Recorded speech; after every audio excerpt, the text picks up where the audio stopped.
त्वमेव सर्वं मम देव देव त्वमेव सर्वं मम देव देव.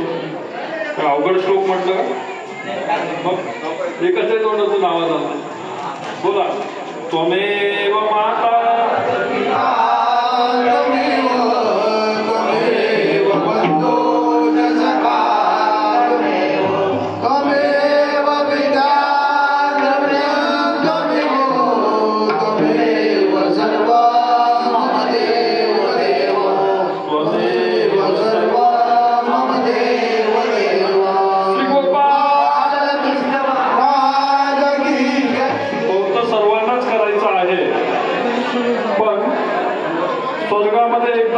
पंगत बसली.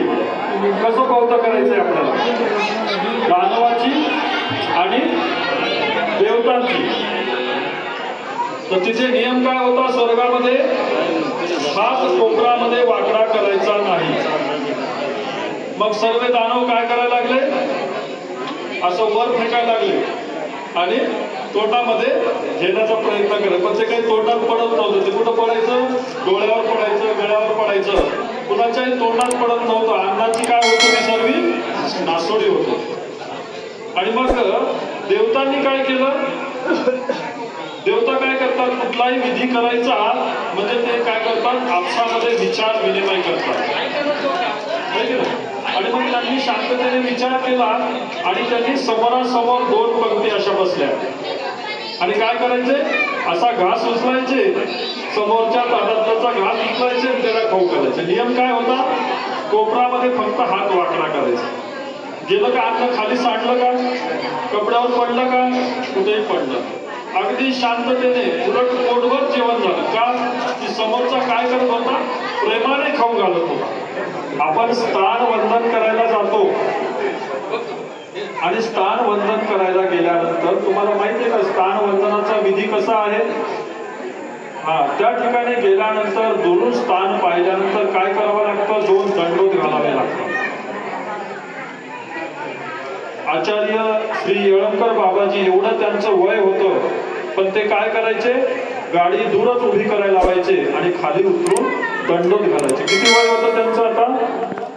शेवटी 95 वर्षाच्या पुढे वय होतं.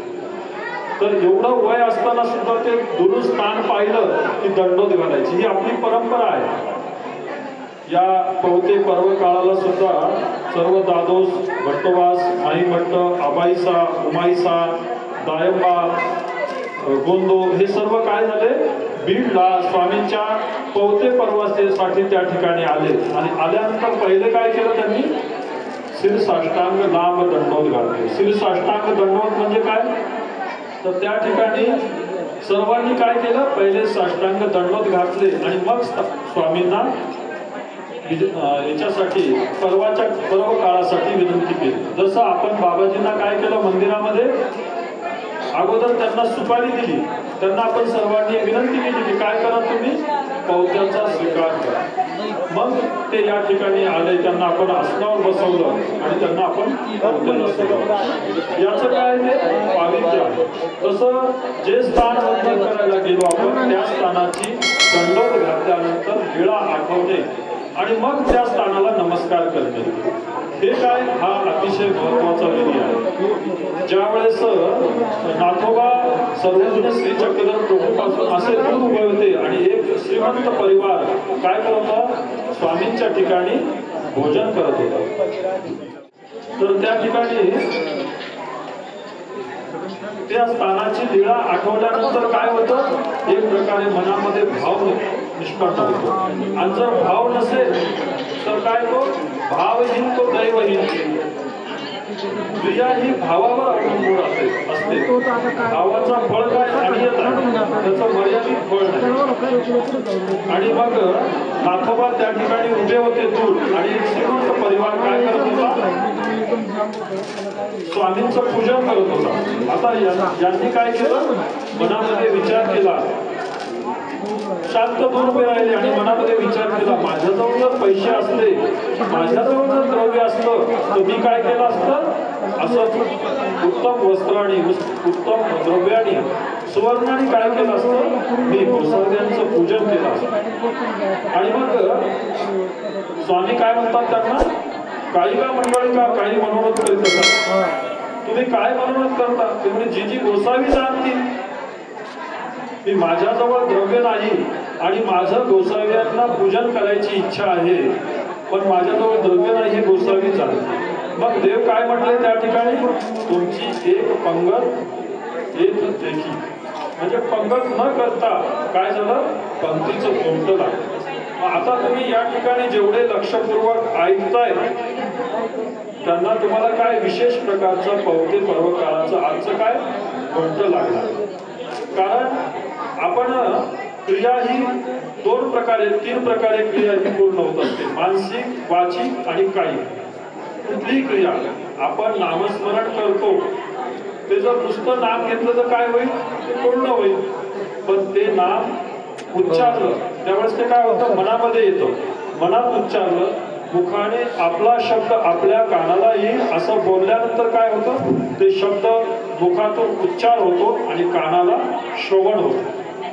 म्हणजे एकाच वेळाला काय झालं, मनामध्ये उच्चार झाला, मुखामध्ये आवाज निघाला आणि कानामध्ये ते शब्द पडले. मग त्यावेळेस त्या नामाचा अत्यंत लाभ होतो. तसं लीळा असेल, स्मरण असेल, हा विधी असेल, पवते पर्व असेल, कुठलाही विधी असेल, त्या ठिकाणी काय होतं, अशा पद्धतीने लीळा ऐकून त्याचं महत्व जाणून जर ते केलं तर त्याचा लाभ होतो. नाहीतर वेळीला सासर माहेर सारखं नाही की नाही, तिला सासरी गेलं काय माहेरी गेलं काय तिला काय नाही, तसं नाही. या ठिकाणी हा जो धर्म आहे, हा जो संप्रदाय आहे, हा सामान्य लोकांचा आहे, हा कुणाचा आहे, विद्वानांचा. बघा इथे तुम्ही मोठे मार्गात जा, मोठ्या मोठ्या तुम्हाला सर्व इंजिनियर, डॉक्टर, वकील अनुसरले दिसतील, जज, आमदार आहे ना, असं तुम्हाला दुसरीकडे पाहायला मिळेल का? नाही. या संप्रदायामध्ये सामान्य माणसाचा हा संप्रदाय नाही. आणि काही जीव असे असतात की त्यांना कितीही सांगा त्यांचं काय आपलं चालतं तिथे. तर ते इथे परमेश्वर अवतार सुद्धा काय करतात, त्या जीवापुढे बघतात. आमचा सर्वज्ञ श्री चक्रधर प्रभूंचा अवतार कसा आहे, कसा घेतला होता, पतित अवतार.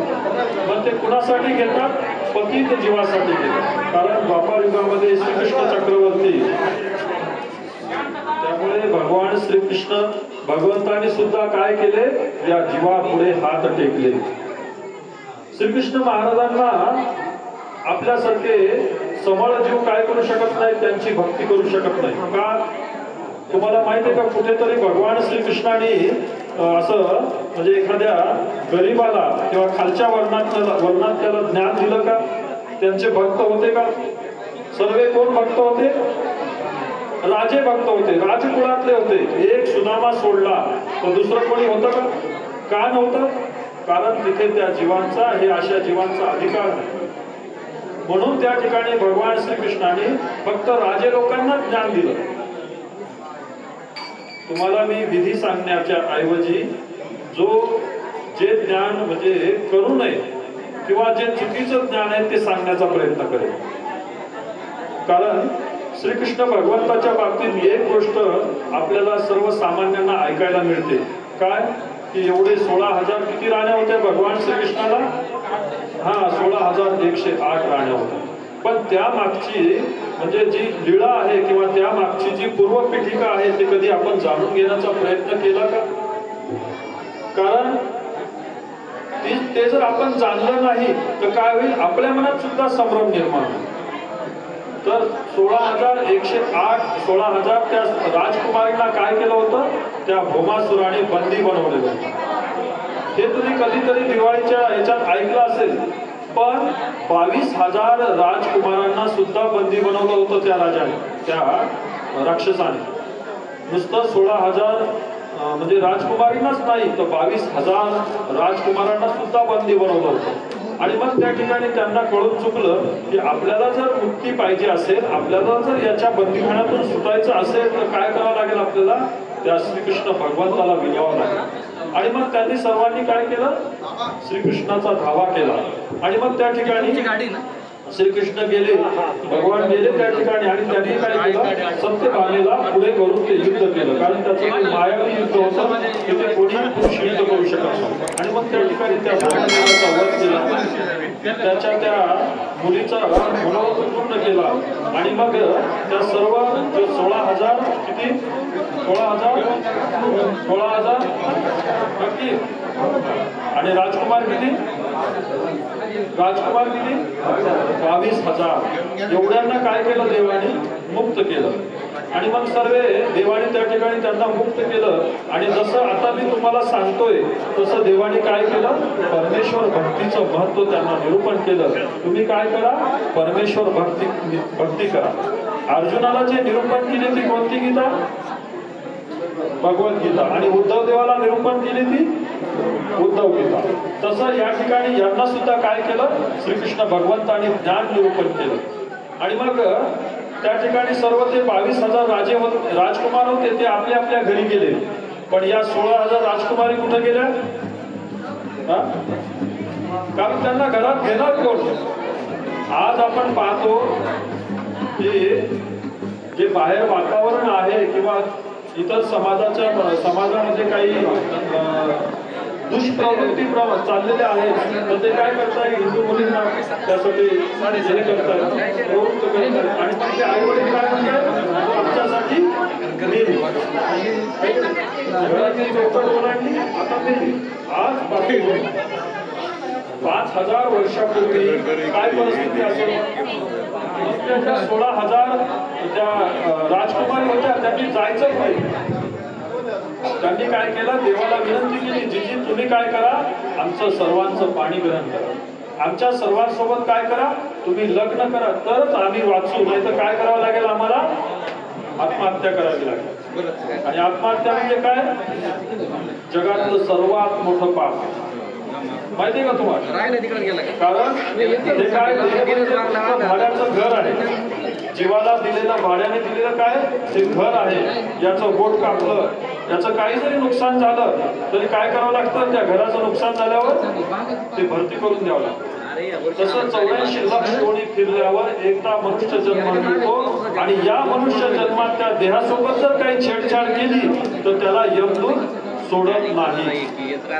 आणि मग तो आत्महत्या करतो, स्वतः करतो किंवा दुसऱ्याची करतो, त्याला काय करतात ते यमदूत, अत्यंत पीडितात, अत्यंत दुःख भोगवतात. ग्रहांच्या 8 जाती, रव प्रेतत्व, अंतिक, जडत्व, असे अनेक प्रकारचे भयंकर जे नरक त्याला त्या आत्मघात करणाऱ्या जीवाला भोगवतात. त्याला कुठेच खाला नसतो.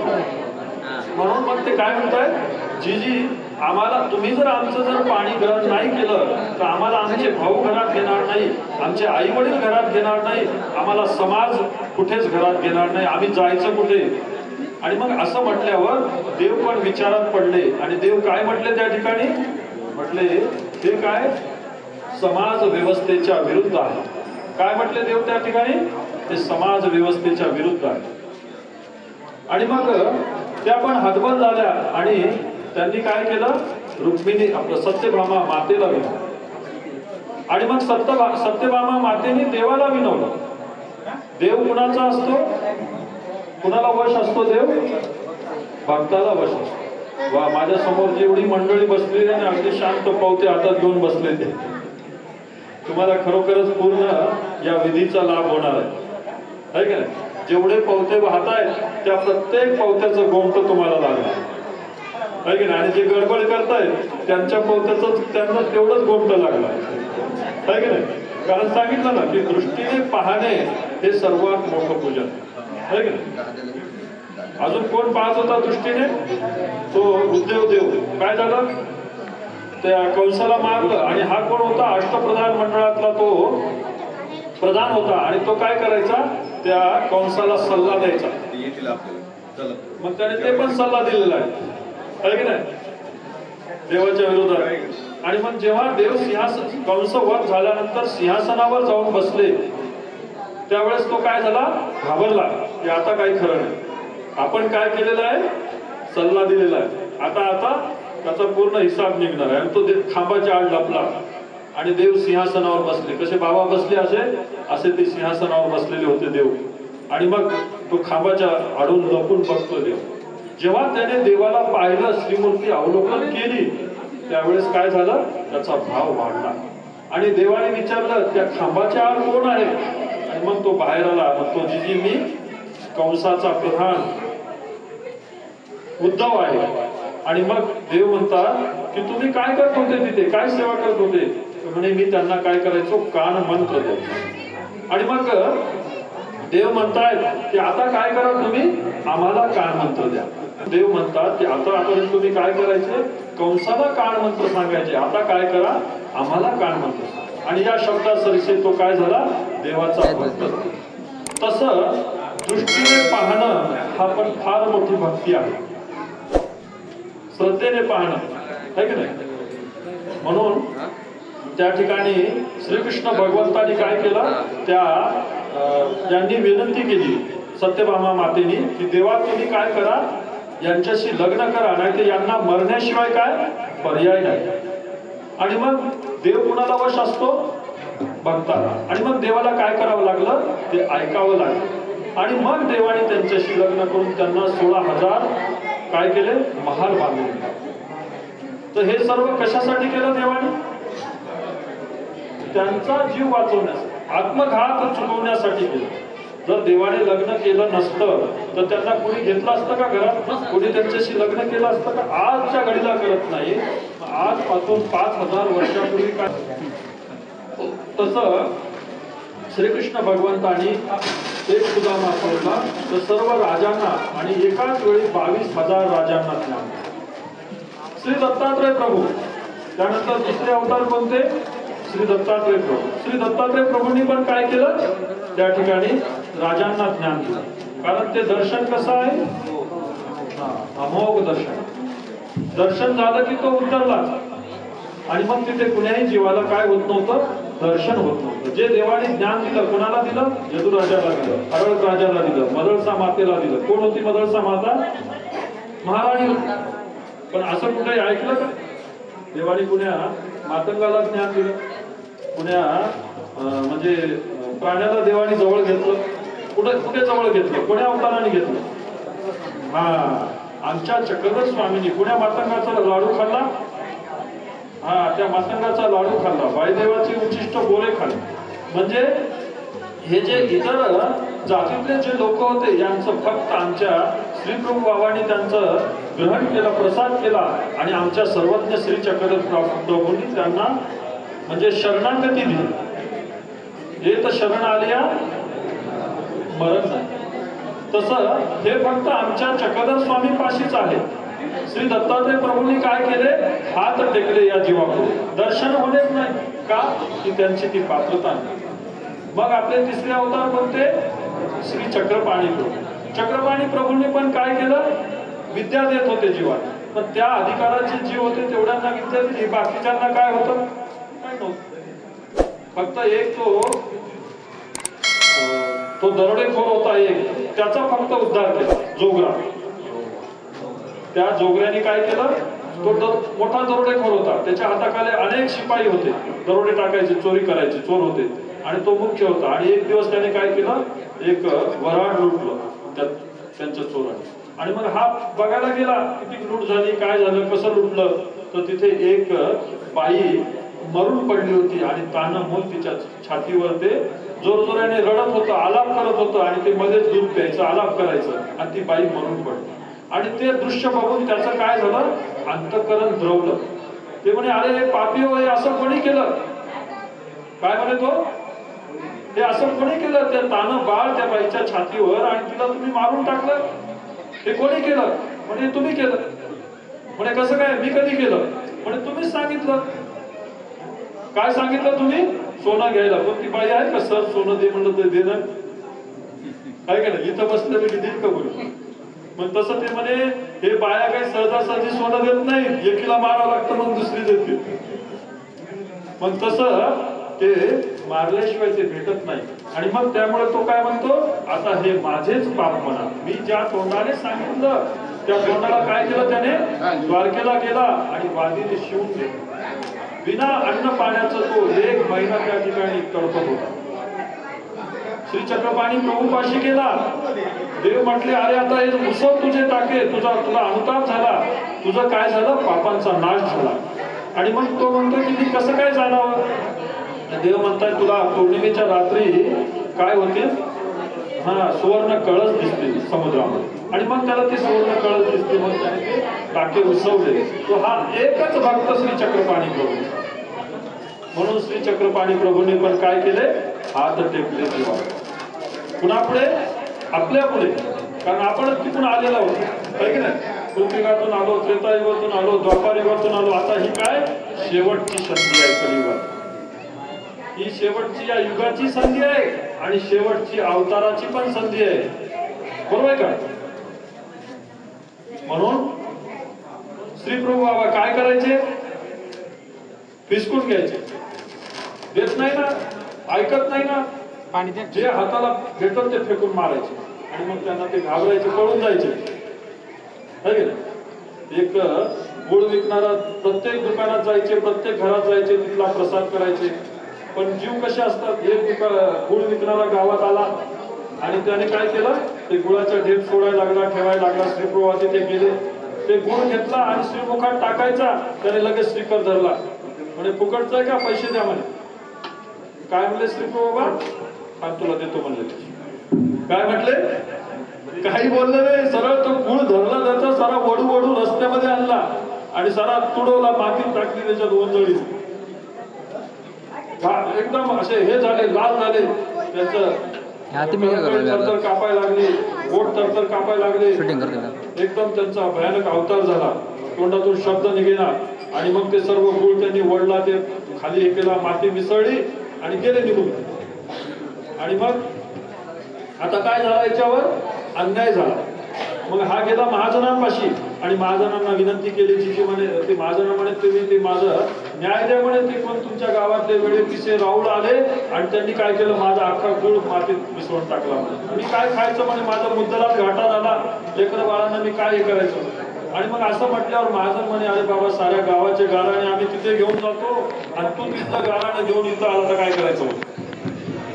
आणि मग त्यांनी त्या ठिकाणी काय केलं, देवालाच विनवायला सांगितलं. देवाला विनवलं आणि मग श्रीप्रभा तिथे आले. एक 5 मिनिटं. श्रीप्रभा त्या ठिकाणी आले आणि त्यांनी काय केलं, मिली जाय उचल उचल म्हणे. तो गुळ उचलला आणि पहिल्यापेक्षा काय झालं, जास्त भावात.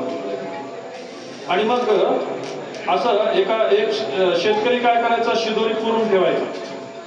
तर त्याची शिदोरी लपून ठेवायचा झाडावर, त्याची काढून खायची. शेवटी त्याने पुरून ठेवली, तिथली काढून खाल्ली. आणि मग तो म्हणतो, श्री राऊळ माय नाहीत, राऊळ बाप नाहीत, ऐसा कवली ठाव असं देवा नाही, असा ठाव नाही. आणि मग त्या दिवशीपासून त्याने नेम केला, शिदोरी दिल्याशिवाय, देवाला खाऊ घातल्याशिवाय स्वतः खायचं. मग आपण त्यात बसतो का, आपला देव खाणार नाहीत असं आहे की नाही, विसरून घेणार नाहीत आपल्याकडे. म्हणून शेवटी आता सर्वज्ञ श्री चक्रधर प्रभूंचा अवतार. म्हणून काय म्हणतायत भट्टोबास, येणे अवतारे जो न उद्धरे, तो कैची नुद्धरे मान उद्धरेची. मग इथे काय करायचंय, इथे फक्त शांत राहून सर्वात महत्वाचं म्हणजे हे मनन करायचंय, अवलोकन करायचंय. कारण हा अवतार कसा आहे, जीव उद्धरण व्यसनी अवतार. हे तर बसी धरली पुढे किंवा मनात उल्लेख केलेलाच पुरेसा आहे. इथे काय केलं त्या नातवांनी, की माझ्या ठिकाणी जर द्रव्य असतं तर मी असंच पूजन केलं असतं. पुढे असंविधानामध्ये ज्यावेळेस त्यांना दिशेला गेले, 2 नंबरला गेले, त्या ठिकाणी सोन्याचं भांड म्हणजे त्या ठिकाणी धन त्यांना दिसलं, ते भरलेलं आसुनी, भरलेलं सुवर्ण आसुनी. त्यांनी त्याच्यावर परिचय केला. का, की जेव्हा माझे गोसावी होते तेव्हा मी भीक मागून देवाच्या ठिकाणी भजन पूजन केलं, पंगत केली, आणि आज दिसून काय होतं. तर असं त्या श्री चक्रधर प्रभूंना काय पाहिजे, फक्त भाव पाहिजे. त्या जन्म देणे म्हणजे काय, इथे देवतेला सुद्धा बळी द्यावा लागतो. इथे बळी देणे म्हणजे काय, इथे बळी देणे म्हणजे आपल्या भावनांना आवर घालणे, आपल्या जे तुमचे जे कर्मराटीचे जे हे असतात त्या गोष्टीचा त्याग करावा लागतो. इथे तर सर्वच खायला भेटतं, पण जेव्हा मनात जो उल्लेख झाला ते खायचं नाही, ते खायला भेटत नाही की नाही. पूर्णाची पोळी खायची म्हणलं की भाकरच खायला भेटत, भाकर खायची म्हणलं की पूर्णाची पोळीच खायला भेटतं. हा इथला सिद्धांतच आहे. फक्त काय करायचं इथे वासनेचा त्याग करायचा. आणि मग अशा प्रकारे हे पाचही अवताराचं जे हे आहे 4 अवताराचं ते सांगितलं. म्हणून या अवताराचे उद्धरण्यासाठी हे काय लग्न घडी वर्तत असेल. वेळ पण आपल्याकडे कमी आहे. मी आता हे भजनी मंडळ थांबलेलं आहे तरी पण 2 मिनिटात पावत्याचं मी तुम्हाला हे सांगतो की त्या ठिकाणी पीठला सर्वज्ञ श्री चक्रधर प्रभू महालक्ष्मीच्या देवळामध्ये तिथे 4 महिने स्वामींचं वास्तव्य होतं. आणि 4 मासामध्ये म्हणजे चातुर्मास जे वर्षातून श्रावण महिना जसा विधी करण्याचा असतो तसा चातुर्मास हा विधी करण्याचा सर्व पर्व काळाचा हा चातुर्मास असतो. चातुर्मासामध्ये आपले साधक मार्गमंडळी एका ठिकाणी थांबून आपली साधना करतात. 4 महिने पाऊस असतो आणि मग हिंसा होऊ नये आणि त्याच्यात जास्तीत जास्त स्मरणविधी साधतो म्हणून ते एका ठिकाणी 4 महिने राहतात आणि हा चातुर्मास करतात. तर या चातुर्मासामध्ये अनेक पर्व येतात. चक्रधर प्रभू जयंती, गोविंद प्रभू जयंती, चक्रपाणी प्रभू जयंती, गीता जयंती, दिवाळी, दसरा, नवरात्र हे असे अनेक पर्व या 4 महिन्यात येतात. तर या सर्वांमध्ये अतिशय महत्वाचा पर्व काळ कोणता आहे? कोणता? हा, पौत्याचा. 4ही मासामध्ये पर्व काळ पौत्याचा. पर्व काळ अनेक आहेत पण आजचा जो पर्व काळ आहे अतिशय महत्वाचा आहे. तर हा पर्व काळ कसा साजरा करतात? ते ब्राह्मण लोक जे आहेत पूर्वी त्रेतायुगापासून चालत आलेलं आहे. की ब्राह्मण म्हणजे काय, त्याला काय म्हणतात? द्विज. द्विज म्हणजे 2. ब्राह्मणाचा 2 वेळा जन्म होतो. इथे सुद्धा 2 वेळा जन्म होतो. एकदा आईच्या उदरातून आणि दुसऱ्यांदा परमेश्वराचा भक्त होतो, अनुसरतो, त्याचा दुसरा जन्म. तसं इथे सुद्धा 2दा जन्म होतो. ब्राह्मणाचा सुद्धा 2दा मुंजी बंधन झालं की त्याचा जन्म. आणि मग ते मुंजी ते जे जानवं घालतात ते या पौती पर्वाच्या दिवशी ब्राह्मणांना जानवे घालतात. आणि मग ते जानवं कधी बदलतात? दरवर्षी या पौत्याच्या दिवशी ते जानवं बदलतात. आणि मग दुसऱ्या दिवशी कोणता विधी असतो? राखी पौर्णिमेचा. आणि आपण जे श्लोक बोलला आता तोमेव माताचे पिता तोमेव, की नाही, तो परमेश्वरच सर्व काही. तसंच त्या परमेश्वराचे जे अधिकरण आहेत, आचार्य आहेत, हे सुद्धा काय आहेत? आपल्याला माता, पिता, बंधू, गुरु, आहे की नाही. म्हणून त्या ठिकाणी हे पौत म्हणजे एक प्रकारे राखीचा धागा आहे. काय ते? हे राखीचा धागा आहे. आपण काय करतो? त्यांना पौत घालतो म्हणजे त्यांना एक प्रकारे आपण बांधून घेतो की तुम्ही काय करा, वर्षभरासाठी आमच्यासाठी शुभचिंतन करा, आमचा धर्म वाढावा, आमचा धर्म वृद्धिंगत व्हावा. आम्ही या संसारामध्ये जर इथून जर चुकला तर कुठे जातो? कुठे जातो?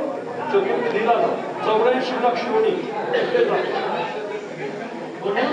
आपण काय करायचंय? परमेश्वराला गुरुंना आज या ठिकाणी प्रार्थना करायची की तुम्ही काय करा, पुढचा पर्व काळ येईपर्यंत मी तुम्हाला हा धागा बांधतोय, ही राखी बांधतोय.